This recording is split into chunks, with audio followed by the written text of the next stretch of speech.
feel like a lot of people don't truly understand the depth of the genocide of Congo. So I'm gonna take this moment to provide you with all the details that I have around the genocide, why it started, and why it's still an ongoing issue. First of all, you need to know that the Congolese people have suffered two genocides. These two genocides are not related. The first genocide was conducted by King Leopold during colonization, and the second genocide is the one that we're going to talk about today. You see this guy right here? This is the face of the Congolese genocide. It's him and nobody else. If you don't know who this is Paul Kagame. I know, he might not look like it, but this is actually the president of Rwanda.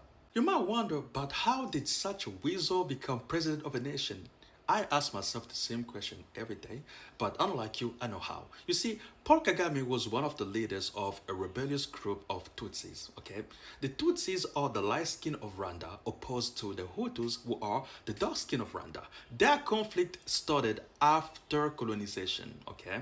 Because the Hutus were the one to fight the colonizers to make Rwanda a free country. The Tutsis were comfortable because they were getting all the advantage. The colonizers favored them. They were giving them everything. And you also need to know that the Tutsis were the minority, like 14%, and the Hutu were the majority, like 85%, and another group, the Twa, that was like 1%.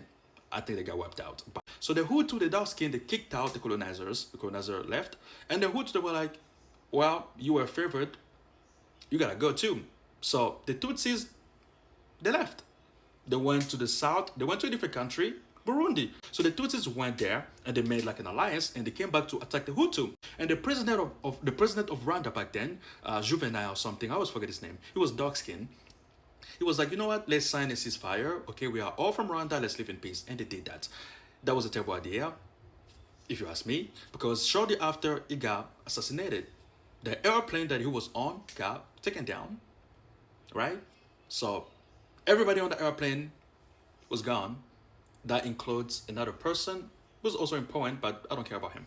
But this conflict is going to create what you know as the genocide of Rwanda, because everybody was like, whoa, who unalive the president, especially after he signed the ceasefire. So the Hutu extremists, those who say, Rwanda should be for dark-skinned people, they're like, okay, you did it. And the Tutsi were like, no, we didn't do anything. How do you know it's us?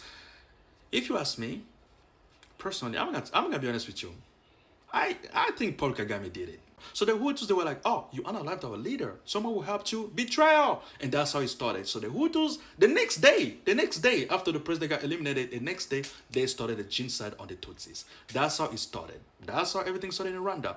The Tutsis were already winning pre-ceasefire. So they already gained half of Rwanda. So they were already in good position.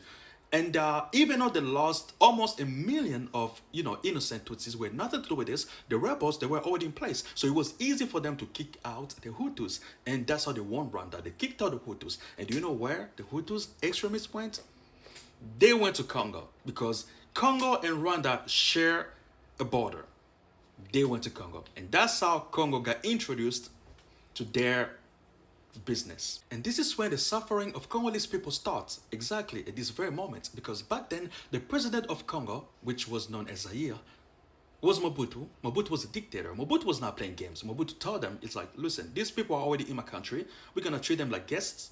If anybody dare to attack Congo, I'm going to exterminate Rwanda. That's what he told them. So Kagame was like, oh, you wanna try me? Try me. So Kagame started attacking Congo. That's when he started, because he wanted to feel safe in Rwanda. For him to feel safe, he needs to eliminate the Hutu extremists. So he kept on attacking Congo. And Mobutu was like, okay, we're not gonna let this go. So Mobutu started helping the Hutus to fight the Tutsis and also secure the border at the same time.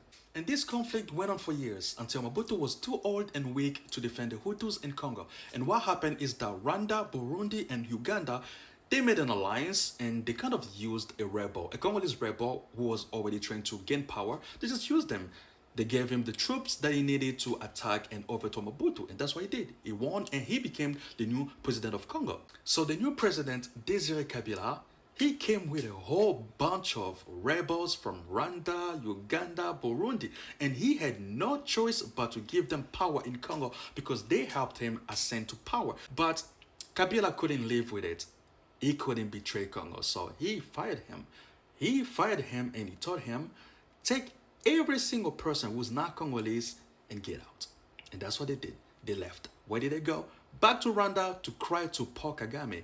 And until this day, I don't understand why Paul Kagame decided to attack Congo. So Rwanda, Burundi, and Uganda, they were already in alliance. They decided to attack Congo. They almost took Congo. Almost took Congo. They took everything except the capital.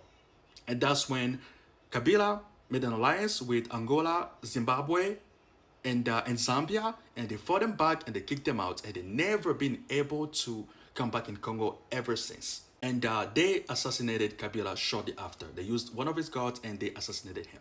And during this war, they unalived over 6 million of Congolese. And this is how the genocide of Congo started. Since these people made it that deep in Congo, they saw how much natural resources we had in Congo. And they started creating mini wars here and there so they can get in Congo, steal our natural resources, markets as if they came from Rwanda, and resell it to Western countries. And this is what's going on in Congo. Western countries need natural resources. Rwanda goes in Congo, unalive a whole bunch of people, steal natural resources from Congo, export it to Rwanda, make it look like it was from Rwanda so that everybody can profit from it.